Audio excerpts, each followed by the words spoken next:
സാറേ, ഈ Russian president Vladimir Putin യഥാർത്ഥത്തിൽ ഒരു അത്ഭുതമാണ്, ഒരു അത്ഭുത മനുഷ്യനാണ് അദ്ദേഹം. ഈ അതുപോലെ പണ്ട് റാസ്പുട്ടിൻ എന്ന് പറഞ്ഞിട്ട് ബോണിയമ്മിൻ്റെ ഹിറ്റായ പാട്ടാണ് റാസ്പുട്ടിൻ. അപ്പോൾ റാസ്പുട്ടിനെ കുറിച്ച് നമ്മുടെ പ്രേക്ഷകരിൽ മിക്കവർക്കും അറിയാം. എന്നാലും അത് എന്താണെന്നുള്ളതിന്, ആരാണെന്നുള്ളതിനെക്കുറിച്ച് സാർ പറഞ്ഞു തുടങ്ങുമ്പോൾ ഒന്ന് വിശദീകരിച്ചത്. ഈ റാസ്പുട്ടിൻ്റെ പുനർജന്മമാണ് ഇപ്പോഴത്തെ നമ്മുടെ റഷ്യൻ പ്രസിഡന്റ് വ്ളാഡിമിർ പുടിൻ എന്നൊരു സംസാരമുണ്ട്. അതിലെന്ത് മാത്രം യാഥാർത്ഥ്യമുണ്ട്? ഇങ്ങനെ ചില പരനാഥകളൊക്കെ പറയുന്നുണ്ട്. ശരി, കാര്യമൊന്നുമില്ല എന്നുള്ളതാണ്. റാസ്പുട്ടിനും പുടിനും രണ്ട് തരത്തിലുള്ള ആളുകളാണ്. പക്ഷേ റാസ്പുട്ടിൻ എന്ന് വെച്ചാൽ ഒരു ഓർത്തഡോക്സ് വിഭാഗത്തിൽപ്പെട്ടാന്ന് എനിക്ക് തോന്നുന്നു, സന്യാസിയായിരുന്നു. അതെ അതെ, എനിക്ക് സഭയിൽ നിന്നൊക്കെ പുറത്താക്കി തോന്നുന്നു. ഇയാൾക്ക് പണ്ടേ ഒരുമാതിരി വട്ടായിരുന്നു.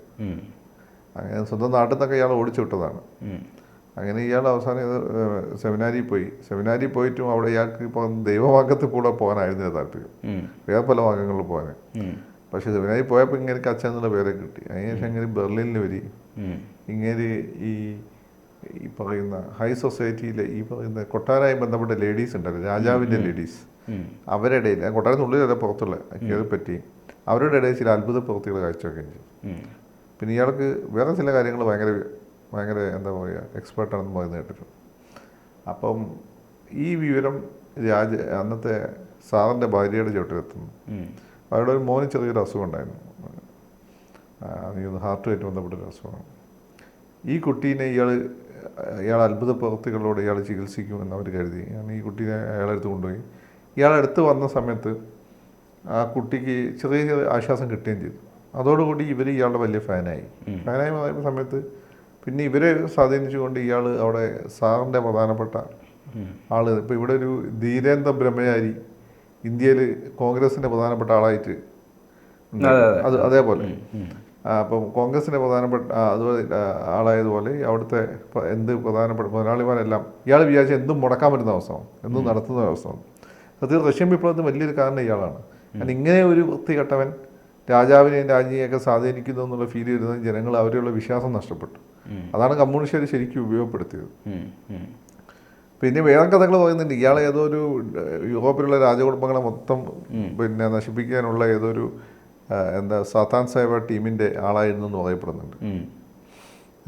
അത് അവിടുത്തെ കമ്മ്യൂണിസ്റ്റുകാരും സത്യത്തിൽ കമ്മ്യൂണിസ്റ്റുകാരെ ഫണ്ട് ചെയ്തത് ഇവർ തന്നെയായിരുന്നു. അവരാദ്യം ടാർഗറ്റ് ചെയ്തത് റഷ്യൻ റോയൽ ഫാമിലിയാണ്, പിന്നെ ജർമ്മൻ റോയൽ ഫാമിലിയെ.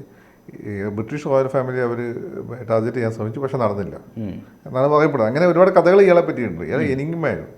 ഇയാൾക്ക് വിഷം കൊടുത്തു ഇയാൾ മരിച്ചില്ല.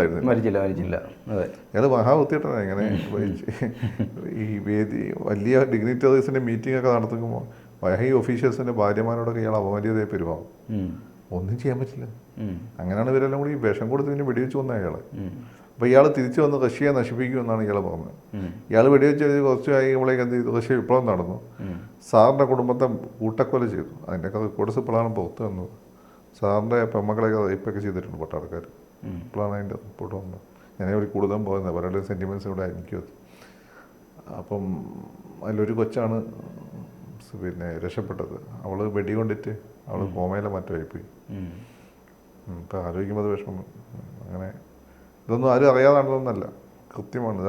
അവരുടെ ഇടയിലെ ഭീകരവാദി എന്നൊക്കെ പറയുക കൃത്യമായ തീരുമാനത്തിൻ്റെ പുറത്താണ്. അവരോട് ഒരു ഗ്രൂപ്പ് ഫോട്ടോയ്ക്ക് വേണ്ടിയിട്ട് ഡ്രസ്സ് ചെയ്ത് വരാൻ പറഞ്ഞു.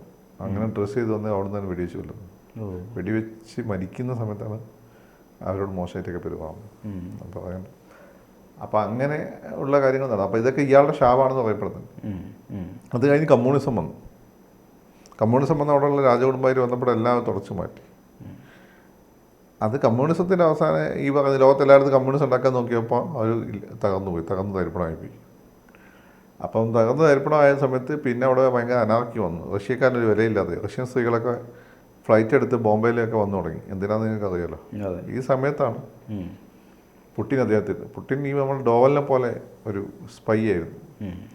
അപ്പോൾ പക്ഷെ അങ്ങനെ ഭയങ്കര കണക്ഷൻ ഉണ്ടായിരുന്നു. അങ്ങനെ പതുക്കെ അധികാരം കൺസോളിഡേറ്റ് ചെയ്തു. റഷ്യൻ്റെ സാമ്പത്തിക സ്ഥിതി മെച്ചപ്പെടുത്തി. പഴയ ഒരു അത്ര പവർഫുൾ അല്ലെങ്കിൽ പോലും റഷ്യ ഒരു പവർ ടു റെക്കൺ വിത്തായി പിന്നെ അയാൾ സ്ഥാപിച്ചെടുത്തു. ഓരോ മേഖലയായിട്ട് അയാൾ റിവൈവ് ചെയ്തുകൊണ്ടുവന്നു.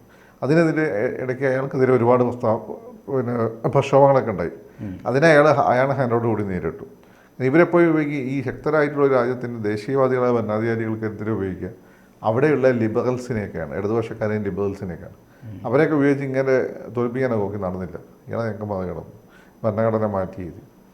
അപ്പം പുട്ടിൻ്റെ ഇപ്പോഴത്തെ പോക്ക് കണ്ടിട്ടാണ് യുക്രൈൻ യുദ്ധം കണ്ട് ഇയാൾ പിന്നെ ഈ പറഞ്ഞ റാസ്പുട്ടിൻ്റെ അവതാരമാണെന്നാണ് അത് പേരിലുള്ള പേര്, രണ്ടും പുച്ചിൻ എന്നുള്ള പേരാണ്. അവിടെ പുച്ചിൻ റാസ്പുച്ചിൻ ലോകത്തോട് ചാത്താൻ സേവേൻ്റെ ആളായിരുന്നു. ഇയാളാന്നല്ല, ഇയാൾ ഭയങ്കര വിശ്വാസി ക്രിസ്ത്യാനിയൊക്കെയാണ് പുച്ചിൻ. അപ്പം ഇയാളെ സംബന്ധിച്ചിടത്തോളം റഷ്യനെ അമേരിക്കയ്ക്ക് ഒരു കൗണ്ടർ ബാലൻസ് ആയിട്ട് റഷ്യ നിൽക്കണമെന്ന് അംഗീകരിക്കില്ല. പക്ഷേ റഷ്യ സേഫ് ആയിരിക്കണം. ഡൊണാൾഡ് ട്രംപിൻ്റെ സ്വന്തം ആളാണ്. ഡൊണാൾഡ് ട്രംപ് അല്ല ഇയാളുടെ പ്രൊഡക്റ്റാണ്. Donald Trump America make America great again, ഇയാൾ മേക്ക് റഷ്യ ഗ്രേറ്റ് അഗൈൻ. രണ്ടുപേരും ഒരാൾ അന്താരാഷ്ട്ര ശക്തി പോയി നിങ്ങൾ കണ്ടതിനൊന്നും പോയി തലയിട്ട് കൊടുക്കേണ്ട ആവശ്യമൊന്നുമില്ല. നമുക്ക് നമ്മളെ ആളുകൾ നമ്മുടെ രാജ്യം ശക്തരായിരിക്കും. നമ്മളാരും തൊടാൻ പാടില്ല. ഇതാണ് മൂപ്പരുടെ ലൈൻ. അതുകൊണ്ടാണ് ഇപ്പോൾ ഇന്ത്യ ആയിട്ട് മൂപ്പര് ഇടയ്ക്ക് ബന്ധം മോശമായിരുന്നു. നമ്മൾ ഇസ്രായേൽ അമേരിക്കക്കാർ അടുത്ത സമയത്ത് അവർ പോയി നേരെ പാകിസ്ഥാനായിട്ട് എടുത്തു. ഈ അമേരിക്കനെ വിശ്വസിക്കാൻ പറ്റില്ല, മോഡിക്ക് അറിയാലോ. പല കാര്യത്തിൽ അമേരിക്ക എടുക്കുന്ന നിലപാട് അവിടെ ഇവിടെ തൊടാത്ത നിലപാടാണ്. അപ്പോൾ അതുകൊണ്ട് അത് മനസ്സിലാക്കിയിട്ടുണ്ടെങ്കിൽ നമ്മളവിടെ S-400 ലോകത്തെ ഏറ്റവും വലിയ ആൻറ്റി മിസൈൽ ടെക്നോളജിയാണ് S-400. അപ്പോൾ അത് നമ്മൾ അവരോട് മേടിച്ചാൽ അമേരിക്ക മേടിക്കില്ലെന്ന് തോന്നുന്നു. എന്നാൽ അമേരിക്ക കൊടുക്കുന്ന സിസ്റ്റത്തിൽ എഫിഷ്യൻറ്റും അല്ല, അതിന് കൂടുതൽ വിലയാണ്. നമ്മളത് മേടിച്ചു. അന്നോട്ടാണ് നമ്മളും അമേരിക്കയും തമ്മിൽ റഷ്യയുടെ അടുത്ത് ഉറക്കി തുടങ്ങിയത്. പിന്നെ ഇറാൻ്റെ ഓയിൽ വന്ന സമയത്തും നമുക്ക് ഇറാൻ്റെ ഓയിൽ മേടിക്കുമ്പോൾ ഗുണമെന്ന് നമ്മളെ സ്വന്തം കറൻസിയിൽ നമ്മൾ പേ ചെയ്താൽ മതി, മറ്റേ അമേരിക്കൻ ഡോളറിൽ പേ ചെയ്യണം. അപ്പോൾ നമ്മുടെ ഫോറിൻ റിസർവ് വളരെ കുറഞ്ഞു വരും. അപ്പോൾ അതുകൊണ്ട് നമ്മളത് ചെയ്തു. നമ്മൾ അത് ഇറാൻ ഓയിൽ ഇവിടെ കൊണ്ട് മറ്റു രാജ്യങ്ങൾക്ക് മാസിയിട്ട് നമ്മൾ 1 ലക്ഷം പൈസ ഉണ്ടാക്കിയിട്ടുണ്ട്. അപ്പം ഇപ്പം ഇങ്ങനെ വരുമ്പോൾ നമ്മൾ അമേരിക്കയുടെ കണ്ണിലെ കരടായി പിന്നെയും മാറി. ഇപ്പം ഈ മോഡി ഇന്ദിരാഗാന്ധിയുടെ സമയത്താണ് ഏറ്റവും കൂടുതൽ ഇന്ത്യ അമേരിക്കയിലാണ് കരടായത്. ഈ മോഡി ഇന്ദിരാഗാന്ധിയുടെ വേറൊരു വേർഷനാണ്. അപ്പോൾ മോഡീനെ കണ്ട് ചിരിക്കും, നമ്മളെ സ്വന്തം ആളെന്നൊക്കെ പറയും. ബൈഡനും മോഡീന് ഇഷ്ടമല്ല, ട്രംപിന് ഇഷ്ടമാണ്. കാരണം ട്രംപ് അമേരിക്കയിലെ ഹിന്ദുസ് ഇപ്പോൾ കമല മത്സരിച്ചാൽ പോലെ അവർ ട്രംപിനെ വോട്ട് ചെയ്യും. ട്രംപിന് ഇഷ്ടമാണ്. അതല്ല ഈ ബൈഡനും ഒന്നും മോഡിയെ വലിയ ഇഷ്ടമൊന്നുമല്ല. മോഡി ഭയങ്കര റഫുവാണല്ലോ. സ്വന്തം രാജ്യത്തിൻ്റെ കാര്യം വരുമ്പോൾ മോഡി കോംപ്രമൈസ് ചെയ്യില്ലല്ലോ. മോഡിയെ നിങ്ങൾക്ക് സൺസ്ട്രോക്ക് ഏക കുടുംബമല്ലല്ലോ, സൺസ്ട്രോക്ക് വഴി പിന്നെ ഹൈജാക്ക് ചെയ്യാനും പറ്റില്ല. ഇവിടെ പല രാഷ്ട്രീയ നേതാക്കന്മാരെ അവർ ചെയ്ത് ആ ഒരു വഴിയാണ്. അത് മോഡീൻ്റെ അടുത്ത് ചിലവാകില്ല. അപ്പം അതുകൊണ്ട് മോഡിക്ക് ഇവരെ അറിയാം, ഇവരുടെ ഉദ്ദേശം എന്ന് വെച്ചാൽ വേറെ പലതും. അതുകൊണ്ടാണ് മോഡി ഇങ്ങനെ പോയി കെട്ടിപ്പിടിച്ച് ഈ ബന്ധം ശക്തിപ്പെടുത്തിയത്. നമ്മളാരുടെ ബാലാകാൻ നമ്മളെ കിട്ടിയത്. ബാലായ ഒരു വില ഉണ്ടാവും. നമ്മൾ വിചാരിക്കും അത് CPM-ലേക്ക് ചില ആളുകൾ രാജിച്ച് പോകുമ്പോൾ, കോൺഗ്രസ്സുകാർ രാജിച്ച് പോകുമ്പോൾ ഭയങ്കര സ്വീകരണമായിരിക്കും. ആദ്യത്തെ 4 ദിവസം വിചാരിക്കും ഇവർ ഭയങ്കര സംഭവം എന്നൊക്കെ. പിന്നെ പതുക്കെ ഒരു വിലയില്ലാതെ പോകും. സീരിയസ്ലി പണ്ട് കോൺഗ്രസ്സുകാർ CPM-ലേക്ക് എനിക്ക് ചിലപ്പോൾ വിഷമം തോന്നാറുണ്ട്. ആദ്യം അവർ ഭയങ്കര സ്വീകരണമായിരിക്കും. അത് കഴിഞ്ഞിട്ട് പിന്നെ പട്ടീൻ്റെ വില പോലും ഉണ്ടാവില്ല. ഇപ്പോൾ CPM-ന്ന് കോൺഗ്രസ്സിലേക്ക് വന്നാലോ രക്ഷപ്പെട്ടാരുള്ളത്? CPM-ന്ന് കോൺഗ്രസ്സിലേക്ക് വന്നു. കോൺഗ്രസ്സിൽ വരുമ്പോൾ നമുക്ക് അറിയാമല്ലോ, നിങ്ങൾ സ്വന്തം കഴിവുണ്ടെങ്കിൽ ഒരു മണ്ഡലത്തിൽ നിങ്ങൾ ജയിച്ചു പോവുകയാണെങ്കിൽ ജയിച്ചു പോവാം. ആ സീറ്റൊന്നും പിടിച്ചെടുക്കുന്നില്ല. മറ്റേതിലേക്ക് അങ്ങനെയല്ല. ആദ്യം നിങ്ങളെ ഭയങ്കരമായിട്ട് കൊണ്ടുവരും. ഭീമൻ്റെ വെക്കും. ഭീമനെ വന്നാൽ ഭയങ്കര ആഘോഷമായിരുന്നല്ലോ. പക്ഷെ ഇപ്പോൾ ഭീമൻ്റെ കയ്യിലിരിപ്പുണ്ട്. രാജസേന എനിക്ക് ഏറ്റവും തമാശ തോന്നി. രാജസേന BJP കിട്ടി അറ്റൻഷൻ കിട്ടുന്നതിന് അങ്ങോട്ട്. ഇനി ഞാൻ രാജസേന പൊതുവേദിയിലൊന്നും ഞാൻ കണ്ടിട്ടില്ല. അപ്പം അതുപോലെയാണ്. അതുപോലെയാണ് അമേരിക്കയുടെ സഖ്യം കൂടുന്നത്. ആദ്യം അമേരിക്ക ഉണ്ട് ഭയങ്കരമായിട്ട് ആഘോഷിക്കും. അവരുടെ വാലായി നടന്നിട്ടില്ലെങ്കിൽ അവർ പിന്നെ തിരിച്ചടിക്കും. CPM തിരിച്ചടിക്കില്ല, പിന്നെ വലിയ മൈൻഡ് ചെയ്യില്ലെന്നേ ഉള്ളൂ. പക്ഷേ അമേരിക്ക നേരെ ഓപ്പോസിറ്റ്, അവർ തിരിച്ചടിക്കും. പിന്നെ അതിൽ ഒരു ദുർബലം കൊണ്ടുവച്ച് അവിടെ റീപ്ലേസ് ചെയ്യാൻ ശ്രമിക്കും. അപ്പം ഇതൊക്കെ അറിയാവുന്ന ആളാണ് പുടിൻ. പുടിൻ്റെ ആ രീതിയിലാണ് ഡിപ്ലോമാറ്റിക് റിലേഷൻഷിപ്പും കൊണ്ടുപോകുന്നത്. പുടിന് വേണമെങ്കിൽ 2 ദിവസം കൊണ്ട് ഉക്രൈൻ യുദ്ധം അവസാനിപ്പിക്കാം. അയാൾ ചെയ്യില്ലല്ലോ. അതിന് ഉക്രൈനെ രക്ഷിക്കണം അങ്ങനെയില്ല. NATO should learn A lesson, അത്രയേ ഉള്ളൂ. നാറ്റോ ഒരു പാഠം പഠിക്കണം, അതാണ് ഉദ്ദേശിക്കും. പിന്നെ അതല്ല അവിടെയുള്ള റഷ്യൻ മേധാവിത്വമുള്ള പ്രദേശങ്ങൾ റഷ്യക്ക് കിട്ടണം, അല്ലെങ്കിൽ കൂടുതൽ ഓട്ടോണമി കിട്ടണം, അത്രയേ ഉള്ളൂ. അല്ലെങ്കിൽ അവരുടെ ഇപ്പോൾ ഉള്ള ആംസൻ്റെ അമ്മിനേഷൻ വെച്ചുകൊണ്ട് അവർക്ക് എത്ര പെട്ടെന്ന് അടിച്ചമർത്താൻ പറ്റും? അത് ചെയ്തിട്ടില്ലല്ലോ. അയാൾ എങ്ങനെ ഹാൻഡിൽ ചെയ്യണമെന്ന് ഇപ്പോൾ ലോകത്തിന് അറിയില്ല. ഇയാൾ മുമ്പ് നമ്മളെ കണ്ട ഒരു വാപ്പ് മാതൃകയിലും പെട്ടൊരു ഭരണാധികാരിയല്ല. അതുകൊണ്ട് ഇയാൾ എങ്ങനെ ഹാൻഡിൽ ചെയ്യണമെന്ന് ലോകത്തിനായി. ഇപ്പം മോഡി അങ്ങനെ തന്നെയാണ്. മോഡി ആദ്യം എല്ലാം വിചാരിച്ചു ഭയങ്കര അമേരിക്കനായിരുന്നു. അങ്ങനെയല്ല മോഡി.